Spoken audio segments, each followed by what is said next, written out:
आप देख सकते हैं कि इसमें ये है कार्निया, जो कि हमारी आंख में सबसे ऊपर होता है। अब हम आपको ऐसे बता सकते हैं कि जब भी आप अपनी आंख को टच करते हैं तो कार्निया को ही टच करते हैं और कुछ नहीं टच कर सकते उसमें। ठीक है, तो ये सबसे ऊपर का हिस्सा कार्निया हो गया। जैसे ही हम इसके अंदर चलते हैं तो हमें क्या वहाँ पे दिखाई देता है? तो हमें वहाँ पे दिखाई देता है एक द्रव। द्रव मतलब कौन सा द्रव? तो उसके अंदर रहता है क्या? जलीय द्रव। क्या कहते हैं उसको? जलीय द्रव। तो उसके जस्ट अंदर जलीय द्रव भरा रहता है, और जलीय द्रव के बाद फिर हम जब अपनी आंख में देखते हैं तो हमें क्या दिखाई देता है कि काली काली कुछ दिखाई दे रहा है। ये जो काला या काली कुछ दिखाई दे रहा है, इसको हम क्या कहते हैं? तो मेरे प्यारे साथियों, इसको हम कहते हैं, तो ये जो काला काला दिखाई दे रहा है इसे हम आयरिस कहते हैं। तो आप जो देख रहे हैं अपने शीशे में, जो भी वो काला सा दिखाई दे रहा है उसको हम क्या कहते हैं? तो उसको हम आयरिस कहते हैं। तो हमें उम्मीद है कि आपको इतनी बात समझ में आ गई होगी। कितनी बातें? कि जैसे ही हम या हमारी आंख में कोई प्रकाश प्रवेश करता है तो सबसे पहले कहाँ से प्रवेश करता है? तो सबसे पहले वो प्रवेश करता है, जिसको कहते हैं क्या? कॉर्निया। मतलब कि सबसे बाहर का उभरा हुआ हिस्सा, जिसको पतली पारदर्शी झिल्ली के रूप में कह सकते हैं, उसे कॉर्निया कहते हैं। कॉर्निया के जैसे ही अंदर प्रकाश पहुंचा तो उसे जलीय द्रव का सामना करना पड़ा। जलीय द्रव का सामना करना पड़ा, जलीय द्रव। अब जलीय द्रव की बात करें तो इसका जो अपवर्तनांक है वो बहुत पूछा जाता है, अक्सर एग्जाम में पूछा जाता है। इसका अपवर्तनांक कितना होता है? 1.336। यहाँ पर क्या होता है? यहाँ पर पारदर्शी द्रव भरा रहता है। ठीक है, जैसे हम उसके थोड़ा सा आगे बढ़ते हैं तो हमें यहाँ पर क्या दिखाई दे रहा है? आप खुद देख सकते हैं कि यहाँ पर सबसे पहले क्या दिखाई दे रहा है? तो कॉर्निया। कॉर्निया के जस्ट अंदर चले तो क्या? जलीय द्रव। और जलीय द्रव के जैसे ही अंदर चले तो वहाँ पर हमको क्या दिखाई दिया? वहाँ पर हमको दिखाई दे रहा है आयरिस। तो आयरिस आप अपनी आंख में भी देख सकते हैं। आयरिस जो ये काला काला दिख रहा है, इसे आयरिस कहते हैं। अब आयरिस के बीच में अगर आप गौर से देखेंगे तो भी कुछ दिखाई दे रहा है, जो कि बहुत ही ज़्यादा काला है। ठीक है, तो जब आयरिस के बीच में देखते हैं तो जो हमें दिखाई देता है ना मेरे प्यारे साथियों, यही है पुतली अथवा नेत्र तारा। क्या है? पुतली अथवा नेत्र तारा। यहीं से होकर ही प्रकाश अंदर जाता है। तो अभी आप जब बाहर थे तो पढ़ रहे थे, क्या पढ़ रहे थे? कि आयरिस क्या है। तो आयरिस जानते हो, हमारी आंखों को कलर प्रदान करने का काम करता है। जैसे किसी की आंखें नीली हैं, किसी की आंखें गुलाबी हैं, या फिर कैसे भी हैं ना। तो ये ऐसा क्यों होता है? तो ऐसा पूरा कारण होता है आयरिस। जिस कलर का आयरिस होगा उसी कलर की हमारे आंखें होंगी। तो हमें उम्मीद है कि आपको इतनी बातें समझ में आ गई होंगी। तो अब हम बात करते हैं कहाँ पर? पुतली पर बात करते हैं कि पुतली अथवा नेत्र तारा। तो अब आप लोग समझ ही चुके होंगे कि पुतली आ गई है और पुतली के विषय में हम बात करते हैं। तो जैसे ही पुतली के विषय में बात करते हैं तो पुतली ही वो है जो प्रकाश को अंदर जाने को नियंत्रण में रखती है। मतलब कि प्रकाश की कितनी मात्रा अंदर जाएगी, कितनी मात्रा बाहर रहेगी, ये सब कौन डिसाइड करता है? तो ये सब पुतली डिसाइड करती है। तो ठीक है, हम पुतली के विषय में भी समझेंगे अच्छे से। तो चलिए पुतली के विषय में जानते हैं। तो साथियों, एक बात होती है, जैसे ही हम अपने घर से बाहर निकलते हैं, आप खुद बिल्कुल प्रैक्टिकली सोचिए कि जैसे ही आप गर्मियों के दिन चल रहे थे, बिल्कुल जून के चल रहे थे, आप अपने कमरे में थे और चारों तरफ से दरवाज़ा बंद था। जैसे ही आप बाहर निकले, भयंकर धूप, आपने जैसे ही बाहर निकले, जैसे आपने आंखें खोली ना, तो आपकी आंखें अपने आप छोटी हो गई। होता है कि नहीं? ऐसा अक्सर होता है। बिल्कुल। अब कुछ लोग ना कहेंगे, वो कुछ अपवाद होते हैं, उनकी बातें छोड़ दो। ठीक है, बाकी लोगों को समझ में आ रहा है, अच्छी बात है, तो वो लोग समझते रहें। तो जैसे ही हमारी आंखें छोटी होती हैं तो इसका मतलब जानते हो क्या? कि हमारी आंखों को कम प्रकाश की ज़रूरत थी और उन्हें अधिक प्रकाश मिल गया। तो यहाँ इस कंडीशन में क्या होता है? तो इस कंडीशन में ये होता है कि आयरिस के ऊपर जो मांसपेशियां लगी होती हैं वो क्या करती हैं? अपने आप को फैला लेती हैं। फैलाने के फलस्वरूप क्या होता है? जो पुतली का आकार है वो छोटा हो जाता है। बात समझ में आ रही है कि नहीं? अब इस अगर चित्र में दिखाएं तो देखिए, ये है क्या है?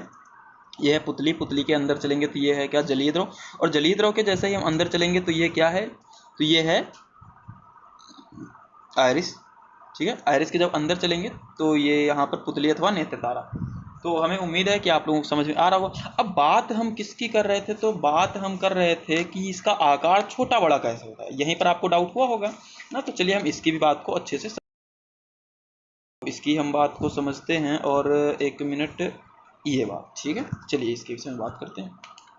तो जैसे यहाँ देखो, ये मांसपेशियां कुछ लगी हुई हैं, ये देखो, ये कुछ मांसपेशियां लगी हुई हैं, ये कुछ मांसपेशियां लगी हुई हैं। ठीक है। ये मांसपेशियां क्या करती हैं, अपने आप को छोटा या बड़ा कर लेती हैं, जिसके फलस्वरूप क्या होता है, जो हमारा पुतली अथवा नेत्र तारा है उसका आकार घट बढ़ जाता है। ठीक है, अब बात समझ में आ गई।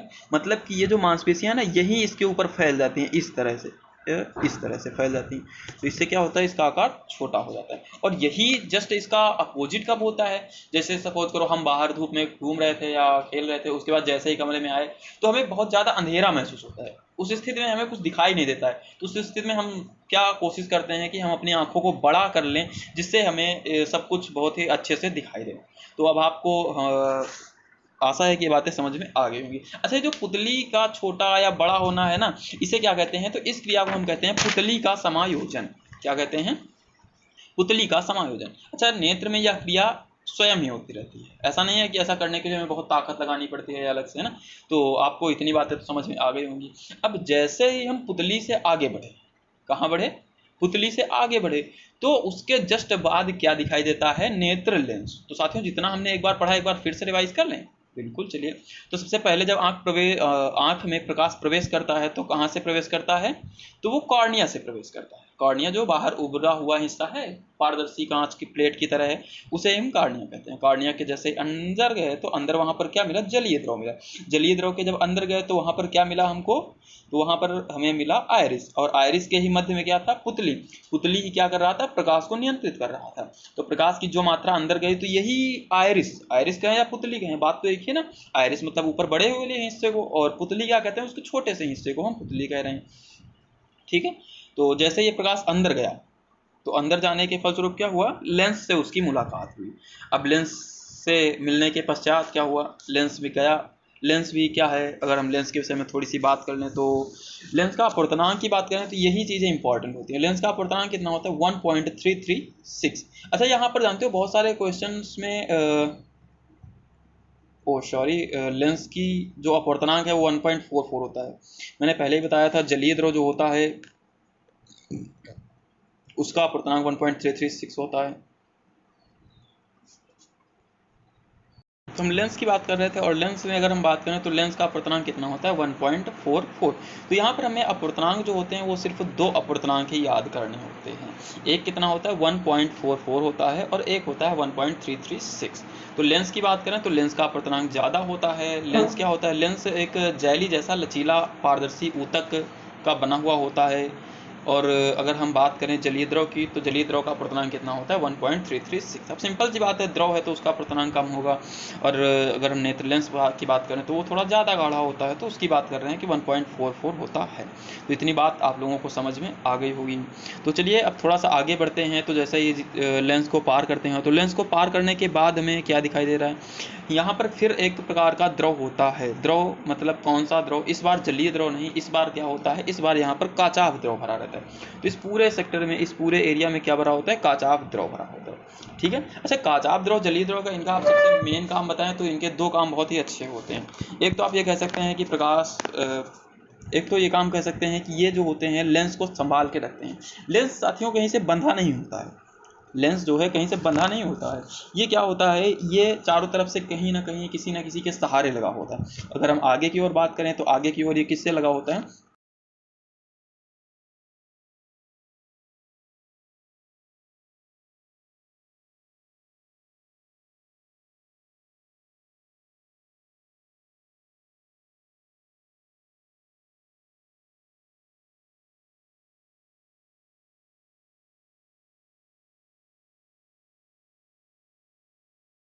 तो अब हम लेंस की स्थिति के विषय में जान चुके हैं कि लेंस कहाँ पर होता है, और लेंस के आगे क्या लगा होता है, और लेंस के पीछे क्या लगा होता है। और हम ये भी जान चुके हैं कि लेंस कैसे टिका होता है। तो लेंस आप समझ चुके होंगे कि ऊपर नीचे क्या होता है, पच्छाव मांसपेशियाँ, जो कि यहाँ पर लिखा भी है।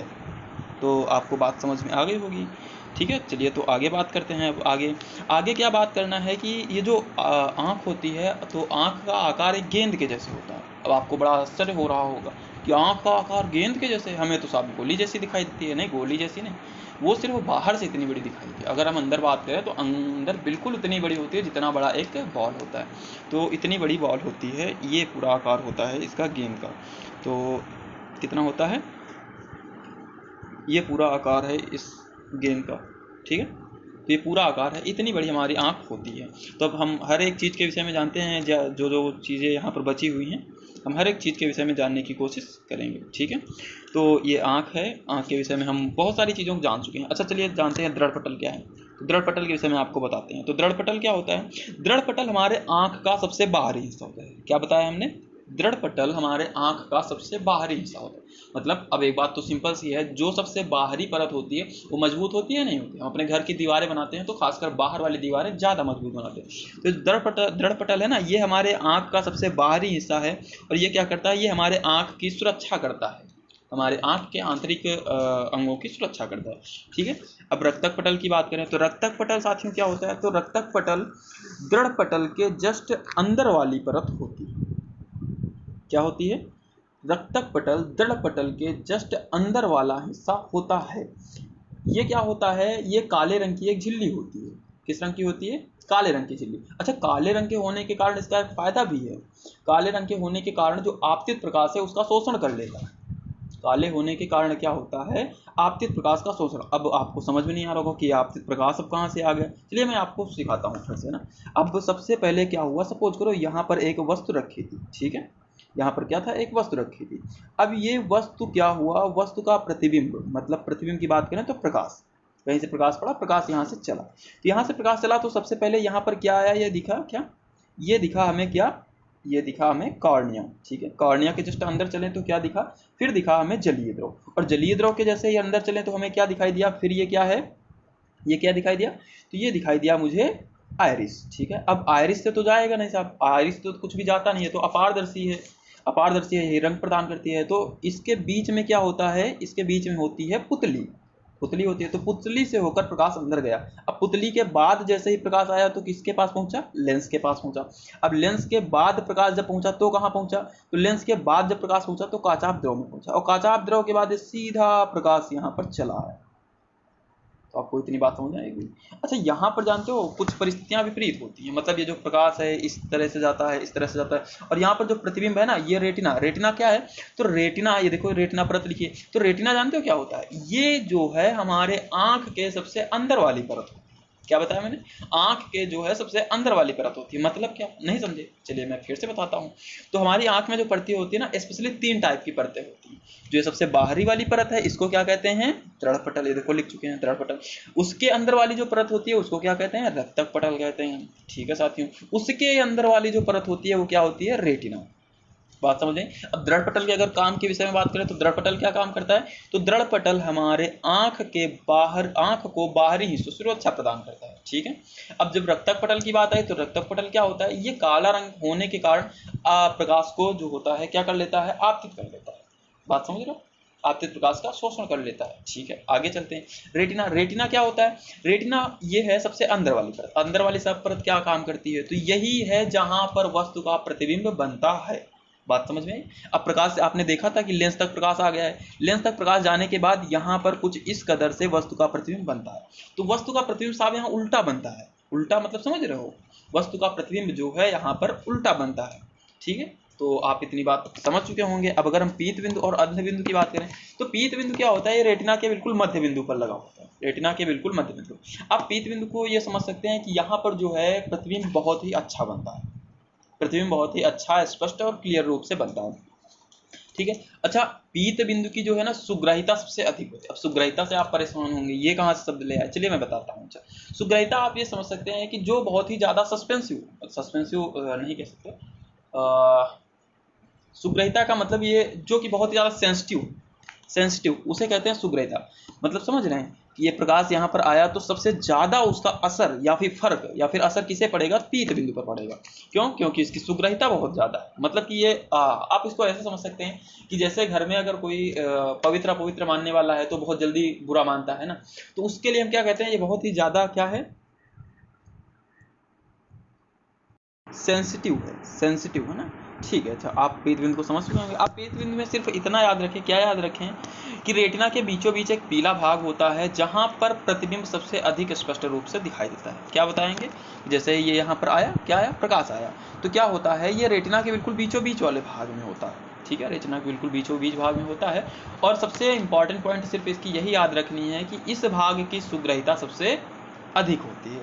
मुझे उम्मीद है कि आप लोगों को ये समझ में आ गया होगा। अब सुग्राहिता का मतलब समझ रहे हो ना, कि यहाँ पर प्रतिबिंब जो है वो सबसे ज़्यादा स्पष्ट बनता है यही पीत बिंदु पर, ठीक है। अब इसमें अंध बिंदु जो है वो मैं आपको बता देता हूँ। तो अंध बिंदु क्या है? जिस स्थान से प्रकाश सिराएं रेटिना को वेध कर मस्तिष्क हो जाती है। मतलब क्या है? अब साहब यहाँ से प्रतिबिंब प्रकाश आया, यहाँ पर क्या हुआ, यहाँ पर बन गया उसका प्रतिबिंब। अब एक प्रतिबिंब है, प्रतिबिंब हमको आंख में तो रखना नहीं है, इसको कहाँ पर भेजना है? तो इसको हमें भेजना है मस्तिष्क में। कहाँ भेजना है? मस्तिष्क में। तो मस्तिष्क में भेजने के लिए जहाँ से प्रकाश जाएगा, ये देखो ये यहाँ से जाएगा ना, यहाँ पर क्या है? प्रकाश सिराएं हैं। क्या है यहाँ पर?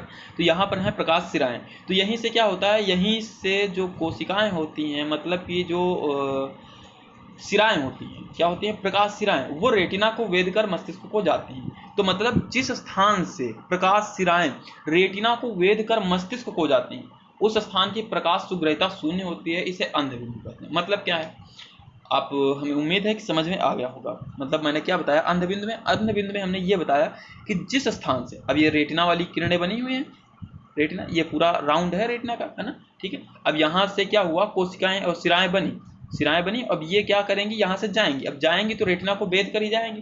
तो रेटिना को वेध कर जिस स्थान से वेधती है ना, उसे ही हम अंध बिंदु कहते हैं। तो हमें उम्मीद है कि ये सारी बातें आपको समझ में आ गई होंगी। इनमें कोई भी ऐसी बात जो आपको ना समझ में आई हो तो आप हमें कमेंट कर सकते हैं या फिर दोबारा पूछ सकते हैं, ठीक है।